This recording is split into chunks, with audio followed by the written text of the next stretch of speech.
Bakit ganito ang pakitungo nila sa akin? Ano bang ginawa ko sa kanila? Habang umiiyak si Two Eyes, isang diwata ang nagpakita sa kanya. Dahil sinasabi po ng aking ina at mga kapatid na wala akong silbi, napupot sila sa akin at pinagtirahang pagkain lang ang iniiwan nila sa akin. Oh, wag ka nang malungkot, Iha. Eto may regalo ako sa iyong mahiwagang patpat. Humiling ka, tapos ikumpas mo ito ng 3 beses at magkakatotoo ang hiniling mo. Humiling si Two Eyes.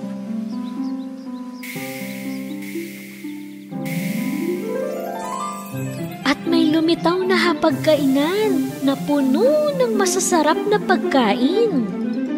Ilang araw ng gutom si Two Eyes, kaya magana niyang inubos ang pagkain sa mesa.